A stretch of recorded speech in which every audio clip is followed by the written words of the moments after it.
The old houses. There was a forgotten village on the edge of a dense forest, where crooked dirt paths twisted through shadows, and rows of ancient abandoned houses leaned against each other like weary souls.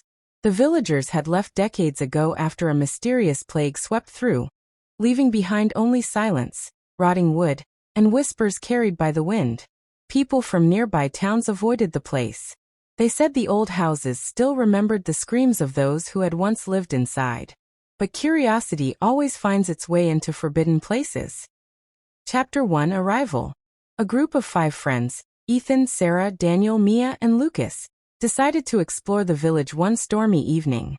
They were young, adventurous, and had grown up hearing chilling rumors about the abandoned houses. Ghosts, shadows, and even tales of doors that opened by themselves. For them, it was the perfect setting for a thrilling night.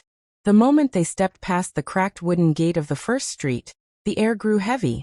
The houses towered over them, their roofs broken, windows shattered, yet strangely alive. Sarah whispered, "It feels like they're watching us." The wind groaned through hollow chimneys, making the houses sound as though they were breathing. Chapter 2: The First House. They chose the largest house at the center of the street to begin their exploration. Its doors were half broken, hanging loosely on rusted hinges. When Lucas pushed it open, the wood shrieked like a wounded animal. Inside, dust floated in the air, and broken furniture lay scattered. Yet everything felt oddly preserved, as if someone had just left yesterday. Mia found children's drawings still pinned on the cracked wall. Their colors faded but their faces disturbing, smiling figures with hollow black eyes. Daniel laughed nervously. "Creepy artwork, but it's just old paper." But when they turned to leave the room, the drawings had changed. The smiling figures now had sharp teeth. Whispers in the dark. Night fell quickly. Their flashlights became the only source of light. Outside, thunder rolled, and the rain poured harder, forcing them to stay inside. That's when the whispers began. Soft, almost gentle at first. A child's voice. "Play with us." The group froze. Ethan shouted, "Who's there?" But only silence replied.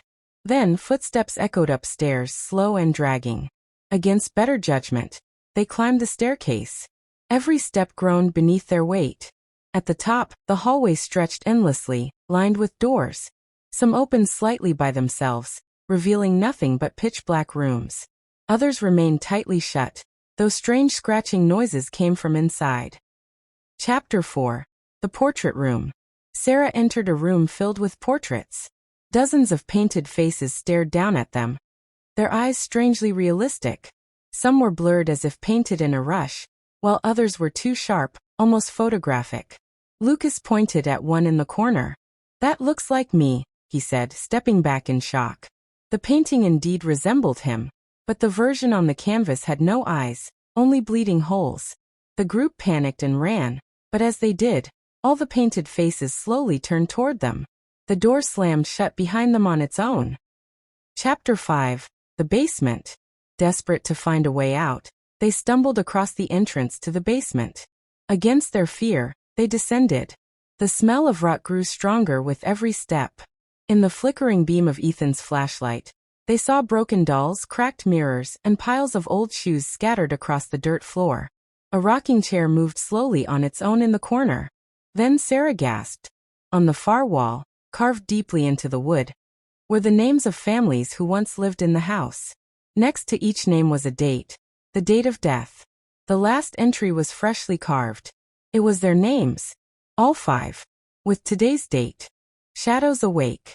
The basement lights went out completely. In the suffocating dark, the whispers returned, louder this time, overlapping voices of children, women, and men. Hands, cold skeletal hands, seemed to reach from the shadows, brushing against their skin.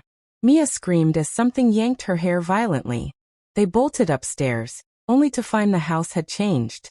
The hallways stretched longer, the doors rearranged, and windows were now bricked shut. They were trapped inside a living maze. Ethan shouted in frustration, "These houses don't want us to leave." Chapter 7: The Mirror. In one room, they found a large, cracked mirror leaning against the wall. When they looked into it, their reflections weren't normal. Instead of showing fear, Their mirror selves grinned back with monstrous smiles. Daniel raised his hand, and his reflection raised a knife. The reflection lunged forward, and the glass shattered. Shards flew across the room, cutting Sarah's arm. But what terrified them more was that Daniel's reflection didn't disappear. It stepped out of the broken mirror, holding the knife. The real Daniel screamed as his reflection chased him through the room. Chapter 8. The Escape Attempt. They regrouped and tried to force the front door open, but it wouldn't budge. The entire house shook violently, as if alive, groaning and cracking. The ceiling leaked blood instead of rainwater. The walls pulsed like veins, and the stairs twisted unnaturally. Mia collapsed to her knees crying, "It doesn't want us to go. We're already part of it." One by one, the house began to claim them. Daniel was dragged screaming into the walls, his reflection still laughing. Lucas was lured by whispers calling his name, only for the floorboards to collapse beneath him, swallowing him whole. Sarah was surrounded by portraits that came alive, dozens of painted hands pulling her into the canvas. Now only Ethan and Mia remained, running desperately through endless corridors that seemed to loop back on themselves. Chapter 10. The Last Door. At last, they found one final door glowing faintly with pale light. Ethan shoved it open, and they rushed outside, back into the rain-soaked village. But when they looked around, every house had lights in their windows now. Hundreds of glowing eyes stared from behind shattered glass. The whispers rose into screams. Doors burst open. Shadowy figures poured into the street, surrounding them. Mia clutched Ethan's hand, whispering, "We should never have come here." The last thing they saw was the entire village leaning closer, the houses themselves bending, their roofs like jaws ready to devour. Epilogue. Weeks later, another group of travelers passed through the area. They found the village silent, the houses as lifeless as ever. But inside the largest house, hanging in the portrait room, were 5 new paintings: Ethan, Sarah, Daniel, Mia, and Lucas, forever smiling with hollow black eyes.